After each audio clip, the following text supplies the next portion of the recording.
आप उन वालिदैन को जो अभी-अभी रियलाइज़ कर रहे हैं कि उनके बच्चे थोड़ा डिले है, उनकी मूवमेंट में या उनके बोलने में थोड़ी देर में पता चलता है, तो क्या मशवरा देंगे कि वो क्या करें? फ़ौरी तौर पे उन्हें क्या करना चाहिए?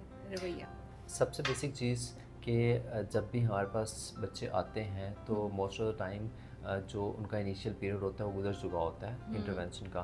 तो हम हर पेरेंट को ये रिकमेंड हुँ, करते हैं कि जब भी किसी भी घर में न्यूबॉर्न बेबी हुँ, हो तो उसको फर्स्ट फ्यू मंथ्स ऑब्जर्वेशन में रखें, और जब भी आप हुँ, कुछ ऐसी चेंजेस फ़ील करें जो कि हुँ, एक नॉर्मल बच्चे में नहीं होती, तो आप हुँ, किसी भी प्रोफ़ेशनल को कंसल्ट ज़रूर करें। हुँ, समटाइम्स ऐसा होता है कि जो घर में बड़े होते हैं या फिर सराउंडिंग में हुँ, कोई भी रिलेटिव्स हैं, वो हुँ, बच्चों के बारे में वो बातें नोट करते कर हैं लें। और वो इग्नोर भी हो रही होती हैं, हुँ, ठीक है। हुँ, मोस्टली बात होती है कि बच्चा लेट है तो कुछ लेट हुँ, चलता है, तो कुछ चीज़ें नॉर्मल होती हैं। यानी हुँ, अगर सिंपली अगर हम बात करें कि बच्चे ने 3 मंथ्स में नेक होल्डिंग करनी है, तो हुँ, 4-5 मंथ तक अगर वो नेक होल्डिंग कर रहा है तो नॉर्मल है, हुँ, हम हुँ, उसको नॉर्मल कंसीडर करेंगे। नॉर्मल लेकिन है। अगर उससे लेट हो रहा है या कोई हुँ, और माइलस्टोन अचीव नहीं हुआ, हुँ, तो उसको इग्नोर नहीं करें।